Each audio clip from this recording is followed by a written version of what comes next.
nhớ rồng nó cá nhớ rồng tới chồng không gì sữa lên thực tụ được nữa rồng xia của trà cá tao làm chi này chồng không gì được nữa chị lúc nó vô cho bé trà cá mùng chi tết chờ được nữa mùng chế lùa được nữa của lúc này là chị nên lúc một sọt vào lò sư để cho chồng không gì nè rồi cụ tiếp bé ok nó cho cứ chị thua sai luôn này của sập vào lò chị theo đi cả lò sai của cho video nó cho thua chị bỏ sức là cái chỉ san gì đấy nè thì cũng cho nên thế bé một ok nó cái chỉ một mua là gì mà thay được bé chẳng có tàu sai được nè nó rồng bé nhớ rồng nó chẳng có gì số lên sụt tụi nó rồng xe luôn là sẵn gió nữa là mọi chị của tiệc của một cái thay tôi phải sạch được sai nó nữa nó xe mù nó chị của lũ sọt tôi cho chặt tua tại khi ngon đó tua là tại điện là ơi chị thay xịt tao chị nằm mọi ước cô vô tàu bỏ đi nó nữa chưa ít cho nhớ được thì pan ra cột trẻ đi chứ ít cho cũng thứ nào to nó là nó giờ tới lúc mày tắm đâu mày tắm thì in cho nhiều câu lộc nó đi nữa thì lúc nào rồi sân gió thì cho một dao nữa cho một chỉ cho mua về cứ thay đập bếp bỏ lên đá nó luôn nên sọc lo chè nhưng nếu sọc lên nọ thế này ít chỉ trồng mùa sai tao phải chơi này nó cho nó tổng tan cho nhia dúa là chỉ gì buồn xe để nó gì buồn tàu để hả trong mùa say bỏ lọ mình chỉ nè tan cho lên bay na thì ở cột trẻ thì non đó cho đồ máy tán thì còn để tôi cha đa này gì gì bùa nè cái bánh nguồn đây thì lì tàu nhiều tàu ca xin thay bé giờ còn nó là ý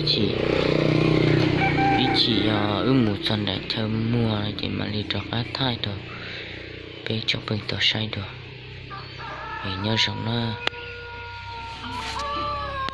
chứ mày ơi rồi cho chặt chi thế đâu ô ta xin nói tôi rồi nó để tao mua để tao lưu ơi tất nhiên là anh lấy tờ giấy cho mình ghi đi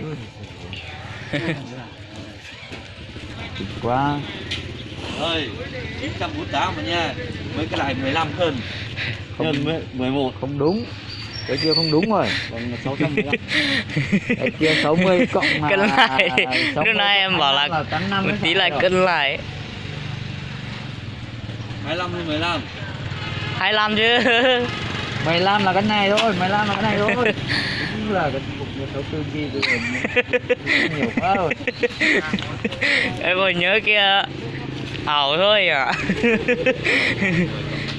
85 cân rồi ok lên ra đấy 1020 rất nhỉ 15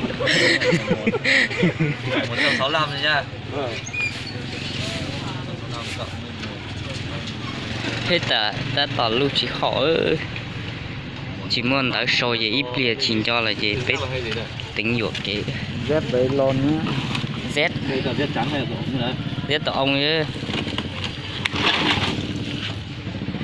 cộng 60.000 6 cân 60.000 45 đây là bia thì lon bia dép hoàn toàn Z trò chía đấy cái tổ là cái này gan cân theo đầu đủ rồi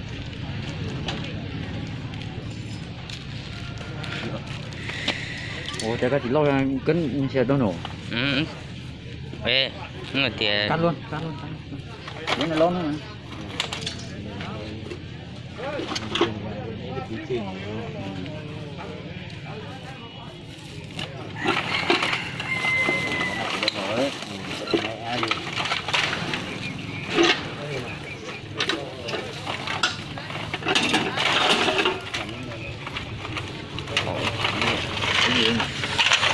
ô lâu chia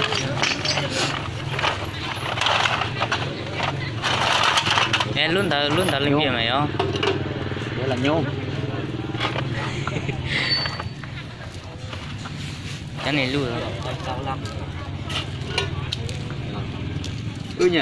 có cái sắt ở trong thôi. 500 anh 500 điệu. Thì nó có 500 đảo nữa. Rất vui tính. Nó vui được. Thôi được rồi. 4 cân đi. 4 cân. Nó đi 4 cân thành cộng với 48.000 nhá. Thành 48.000 nhá. Đây 60 là dép rồi. Cộng với lại 48.000 cái này. Được chưa? Bây giờ Đấy còn đâu cho nhôm này tính Bác chia thôi à? tôi chia thôi. Đấy, được chưa? Cho luôn 50 đi.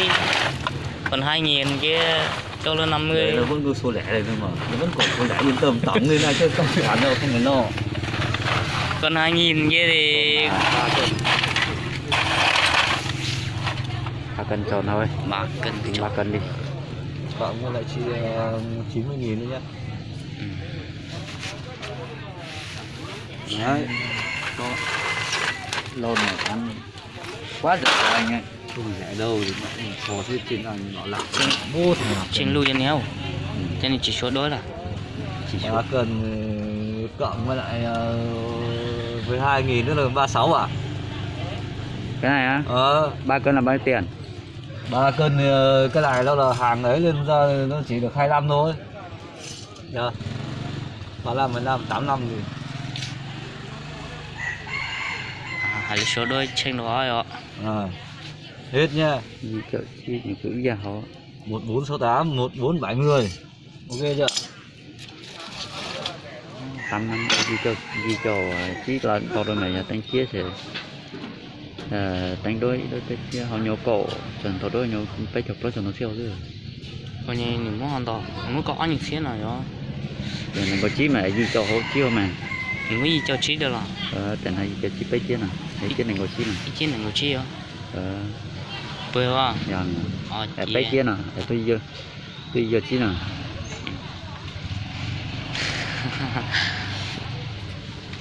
Chưa cho tao lúa rồi. Ta luôn giờ Gì vậy tao hết rồi.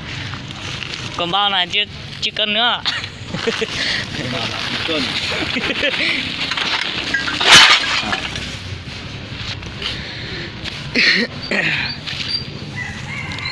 Thay cho chơi lên nó này nhỉ.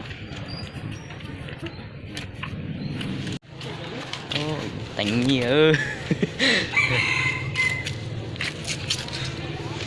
Nó nhìn to nữa tí po nhìn lại chi tiết thôi.